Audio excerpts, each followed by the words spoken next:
महागठबंधन पर बोलने का अधिकार एक लालू यादव को है, एक तेजस्वी यादव को है। अब लालू यादव जब बीमार हैं, इलाज करवा रहे हैं, वो यहाँ पर हैं ही नहीं, तो जब बोलने का अधिकार आपको है तो कार्रवाई का अधिकार आपको कैसे नहीं है? यानी पार्टी के सर्वे सर्वा तो आप ही है ना। आप इंतजार में बैठिएगा कि लालू यादव आएंगे तो कार्रवाई करेंगे, या फिर आप इस बात को बताने का इशारा कर रहे हैं कि जो बातें आपके पार्टी के नेता बोल रहे हैं वो लालू यादव के इशारा पर बोल रहे हैं? जब ये महागठबंधन बना तब आरजेडी ने अपने कुछ प्रवक्ताओं को साइड कर दिया था, क्योंकि एक आध प्रवक्ता थे जो नीरज कुमार और उनके जैसे प्रवक्ताओं को जवाब देने के लिए लाए गए थे।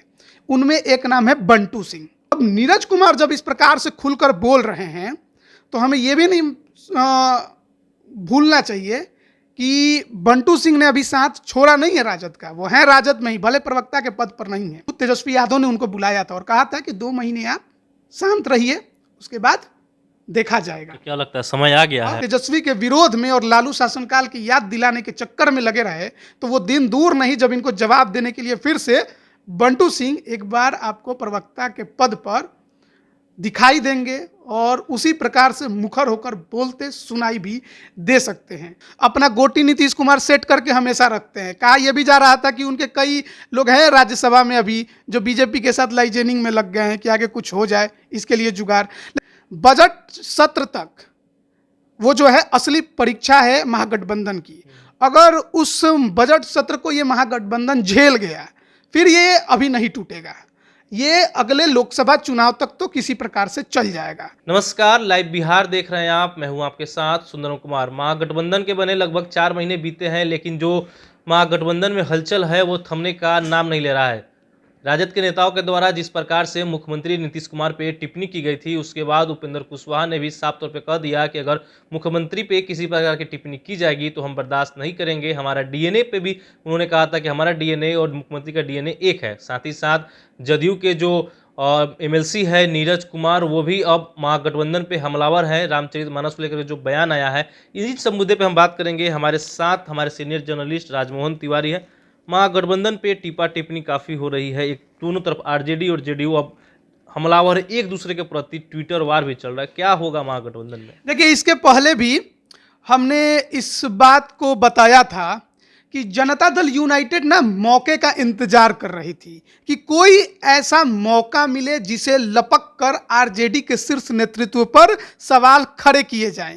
क्योंकि देखिए, जब से महागठबंधन बना उसके बाद सुधाकर सिंह, फिर विजय मंडल और उसके बाद चंद्रशेखर सिंह का जो बयान आया वो हालांकि नीतीश कुमार पर नहीं, रामचरितमानस पर आया, लेकिन सुधाकर सिंह और विजय कुमार मंडल के बयान आने के बाद जनता दल यूनाइटेड जो थी इस गठबंधन को लेकर थोड़ा असमंजस की स्थिति में चली गई थी। वो सोच रही थी कि आखिरकार महागठबंधन पर आरजेडी के नेता इतने हमला लगातार क्यों कर रहे हैं और शीर्ष नेतृत्व जो है राजद का वो इस पर कार्रवाई क्यों नहीं कर रहा है।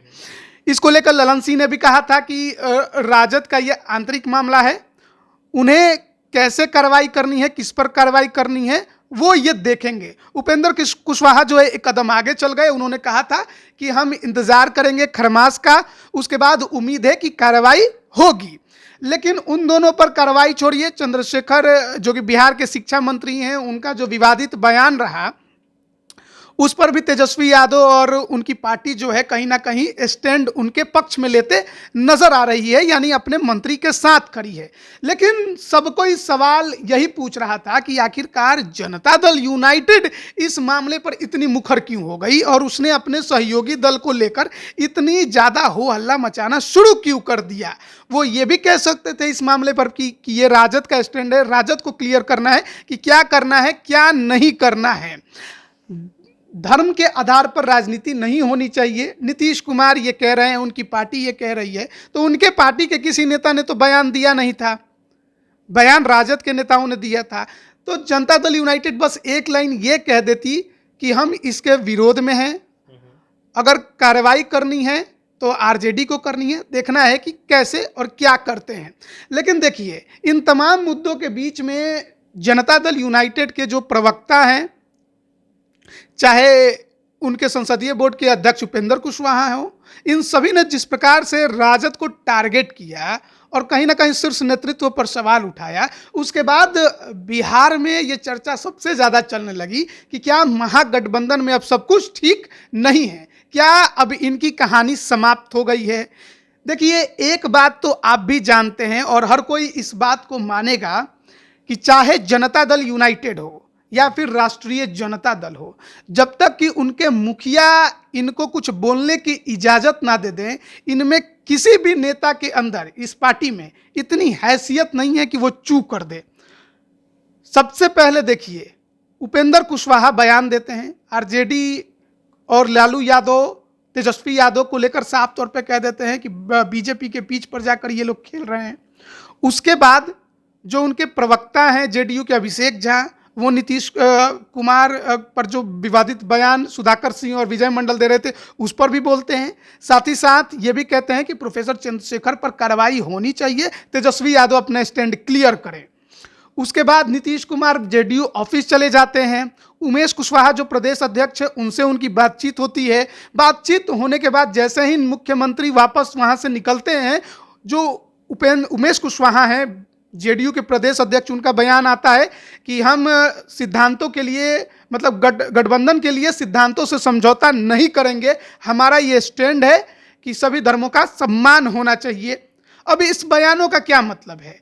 यानी कि आप आरजेडी पर प्रेशर डालने की कोशिश कर रहे हैं। दूसरी तरफ तेजस्वी यादव तो कह रहे हैं कि संविधान में हक है। तेजस्वी यादव का जो बयान है वो बयानवीर किसे कह रहे हैं? बयानवीर अगर उनकी पार्टी में हैं, चाहे सुधाकर सिंह हो, विजय मंडल हो या प्रोफेसर चंद्रशेखर हो, तो कार्रवाई आप ही ना करिएगा। कल मैं देख रहा था कि तेजस्वी यादव कह रहे थे कि कार्रवाई जो है वो ऊपर के लोग करते हैं। आप मुझे बताइए कि आपकी पार्टी के जो राष्ट्रीय अध्यक्ष हैं वो बीमार हैं, वो सिंगापुर में इलाज करा रहे हैं। महागठबंधन पर बोलने का अधिकार एक लालू यादव को है, एक तेजस्वी यादव को है। अब लालू यादव जब बीमार हैं, इलाज करवा रहे हैं, वो यहाँ पर हैं ही नहीं, तो जब बोलने का अधिकार आपको है तो कार्रवाई का अधिकार आपको कैसे नहीं है? यानी पार्टी के सर्वे सर्वा तो आप ही हैं ना। अभी लालू यादव की अनुपस्थिति में सर्वे सर्वा तो आप हैं, तो आपको कार्रवाई का अधिकार कैसे नहीं है? आप इंतजार में बैठिएगा कि लालू यादव आएंगे तो कार्रवाई करेंगे, या फिर आप इस बात को बताने का इशारा कर रहे हैं कि जो बातें आपके पार्टी के नेता बोल रहे हैं वो लालू यादव के इशारा पर बोल रहे हैं? यही ना होगा, दोनों में से कोई एक ही बात होगा। तो इन तमाम चीज़ों के बीच में आज जिस प्रकार से जेडीयू के एमएलसी, पूर्व मंत्री और जनता दल यूनाइटेड के मुख्य प्रवक्ता नीरज कुमार ने ट्वीट किया और लिखा, बढ़ता बिहार नीतीश कुमार, शिक्षित बिहार। 2005 के आंकड़े का जो ग्राफ है बिहार में विकास का और 2005 के नीतीश कुमार के कार्यकाल के विकास के ग्राफ का, उसे सोशल मीडिया में सार्वजनिक करने लगे। कैसे जनता नहीं माने कि आपका महागठबंधन में सब कुछ ठीक नहीं है, सब कुछ गड़बड़ चल रहा है? इसका मतलब आप दोनों के बीच में ही सहमति नजर नहीं आ रही है, आप दोनों एक दूसरे का विरोध करते नजर आ रही हैं। देखिए, सारी कहानी का जड़ जो है बताया जा रहा है, जैसा कि वो शुरू होता है कुडनी उपचुनाव के बाद। सबसे पहले आपको बताएं कि जो आरजेडी के हमारे सूत्र हैं उनसे हमने इस मुद्दे पर भी बात किया और जो गठबंधन का स्वरूप था उस पर भी बात करने की कोशिश की। उन्होंने कहा कि देखिए, जब गठबंधन बना था तभी ये कहा गया था कि 2 महीना नीतीश कुमार मुख्यमंत्री रहेंगे, तेजस्वी के हाथों में कुर्सी को सौंप दिया जाएगा, नीतीश कुमार राष्ट्र की राजनीति में चले जाएंगे, यानी बिहार छोड़ देंगे। नीतीश कुमार का ये जो और लालू यादव का जो ये समझौता था, उससे पहले की बात भी मैं आपको बताऊं कि नीतीश कुमार से गठबंधन को लेकर यह कहा जा रहा है कि लालू यादव जो है वो सहमत नहीं थे, वो नहीं चाहते थे नीतीश कुमार के साथ गठबंधन करना। लेकिन मुझे ये जानकारी दी गई कि तेजस्वी यादव को बहुत ज़्यादा प्रेशर ललन सिंह और नीतीश कुमार ने दिया और कहा कि देखिए, बीजेपी ना नित्यानंद राय को मुख्यमंत्री बनाने के फेरा में लगी है। अगर बीजेपी से नित्यानंद राय मुख्यमंत्री बन गए तो आपका यादव वोट में तो सेंधमारी हो जाएगा। अरे वो भी तो वही जात से हैं, आप भी यही जात से हैं, जात की राजनीति में वो आपका वोट काट लेंगे बाद में। एक बार बन गए तो बाद में तो उनको कितना वोट उनके साथ में आ जाएगा। और यही बात तेजस्वी यादव के कानों में डाल डालकर उनका ना ब्रेन वॉश किया गया और मनाया गया गठबंधन को लेकर कि गठबंधन हो जाए। लालू यादव भी मान के कि चलो 2 महीना की बात है, उसके बाद तो बेटा ही मुख्यमंत्री रहेगा तो क्या दिक्कत है। अब 2 महीना छोड़िए, 4 महीना बीत गया। इस दौरान 3 जगहों पर उपचुनाव हो गए, जिसमें 2 में महागठबंधन हार गई। एक सीट वो भी कहिए कि अनंत सिंह अपने दम पर जीते, उसमें महागठबंधन का कोई रोल वोल नहीं था। लेकिन जहां असली लड़ाई होनी थी वहां आरजेडी जो है गोपालगंज हार गई। कारण जिसको देना है देते रहे, एआईएमआईएम या कुछ भी, लेकिन हारे तो आपका महागठबंधन ही ना। कुडनी में अपना सीट था, सिटिंग सीट दे दिया जेडीयू को, वो खुद हार गए। तो महागठबंधन तो हर जगह परीक्षा में फेल ही हुई है ना, यानी जनता की सहमति नहीं है। अब कुडनी उपचुनाव के हार के बाद हर कोई यही विश्लेषण कर रहा था कि क्यों हुआ। महागठबंधन में जब पिछड़ा वोट, अति पिछड़ा वोट आपके साथी है, एमवाई समीकरण आपके साथी हैं, तो आपको बम्पर वोट से जीतना चाहिए था, लेकिन आप हार गए। नीतीश कुमार की पार्टी हार गई। वहां हमने देखा कि कुशवाहा कुर्मी भी पूरी तरह से नीतीश कुमार के साथ नजर नहीं आ रहे थे, उनके पलटी मारने से बहुत ज़्यादा वो निराश थे। मोकामा में जहां जीत अनंत सिंह की 40,000 वोटों की होती थी, वो घटकर 16,000 पर आ गई। तो नीतीश कुमार का वोट बैंक गया कहाँ? नीतीश कुमार का वोट बैंक आखिरकार किधर गया, कहाँ है? वो महागठबंधन के साथ क्यों नहीं है?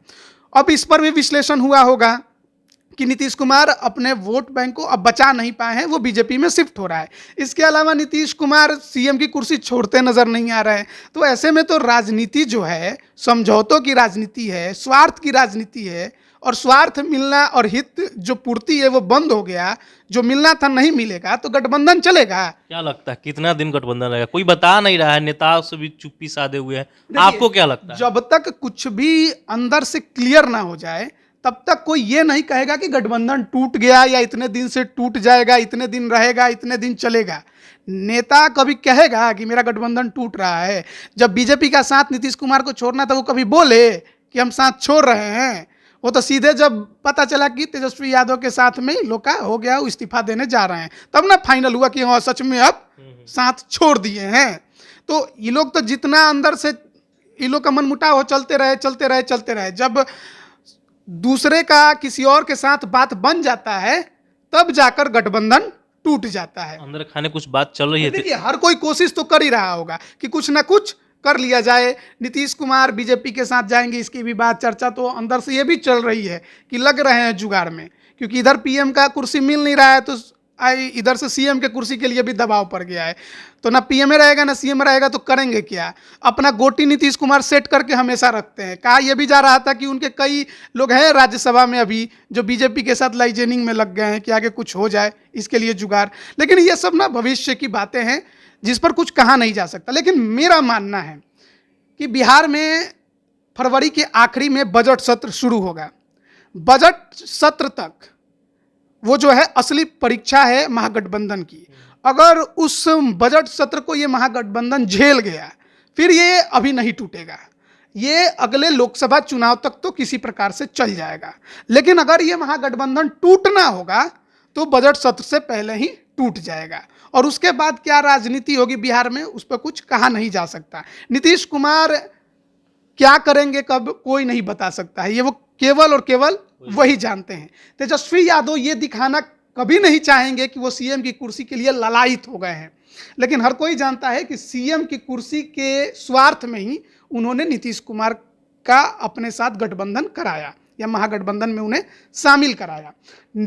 नीरज कुमार जेडीयू के मुख्य प्रवक्ता अब सामने आ गए हैं और खुलकर जिस प्रकार से वो रामचरितमानस को लेकर बयान दे रहे हैं, आरजेडी के नेताओं को लेकर बयान दे रहे हैं, तो ऐसे में हमें इस बात को भी याद रखना होगा कि जब ये महागठबंधन बना तब आरजेडी ने अपने कुछ प्रवक्ताओं को साइड कर दिया था, क्योंकि एक आध प्रवक्ता थे जो नीरज कुमार और उनके जैसे प्रवक्ताओं को जवाब देने के लिए लाए गए थे। उनमें एक नाम है बंटू सिंह। बंटू सिंह को प्रवक्ता इसीलिए बनाया गया था कि वो नीरज कुमार, संजय सिंह, ललन सिंह को जवाब दें, और करारा जवाब देते थे। उनके बात सुनकर विरोधियों के होश गायब रहते थे। जनता दल यूनाइटेड के प्रवक्ता चुप हो जाते थे, उनके पास जवाब नहीं होता था कि उनके बातों को कैसे काटा जाए, और खुलकर बोलते थे, लोगों को पसंद भी आते थे। अब नीरज कुमार जब इस प्रकार से खुलकर बोल रहे हैं तो हमें यह भी नहीं भूलना चाहिए कि बंटू सिंह ने अभी साथ छोड़ा नहीं है राजद का, वो है राजद में ही, भले प्रवक्ता के पद पर नहीं है। और कहा यह जाता है कि जब प्रवक्ता के पद पर से उन्हें हटाया गया, नई लिस्ट जारी की गई, उसका नाम नहीं था उसमें उनका, तो तेजस्वी यादव से उनकी मुलाकात हुई थी। खुद तेजस्वी यादव ने उनको बुलाया था और कहा था कि 2 महीने आप शांत रहिए, उसके बाद देखा जाएगा। तो क्या लगता है समय आ गया है? अब हमको लग रहा है कि जिस प्रकार से नीरज कुमार मुखर हुए हैं और अगर आरजेडी को वो लगातार निशाने पर लेते रहे, तेजस्वी यादव को लेते रहे और इनके पार्टी के नेताओं पर लेते रहे, नीतीश कुमार की जय जयकार में लगे रहे, तेजस्वी के विरोध में और लालू शासनकाल की याद दिलाने के चक्कर में लगे रहे, तो वो दिन दूर नहीं जब इनको जवाब देने के लिए फिर से बंटू सिंह एक बार आपको प्रवक्ता के पद पर दिखाई देंगे और उसी प्रकार से मुखर होकर बोलते सुनाई भी दे सकते हैं। फिर तो सवाल तो ही रहेगा, आरजेडी जेडीयू दोनों साथ है और दोनों में अब जो कोल्ड वार बोलते हैं ना, ये हो रहा है, तो फिर अब क्या निष्कर्ष क्या निकलेगा? देखिए, किसी भी गठबंधन का हमेशा से यही रहा है कि एक दूसरे के स्वार्थ की पूर्ति होती रहे, उनके हितों की पूर्ति होती रहे। जिस दिन पूर्ति खत्म उस दिन गठबंधन खत्म। अभी महागठबंधन उसी लाइन पर है।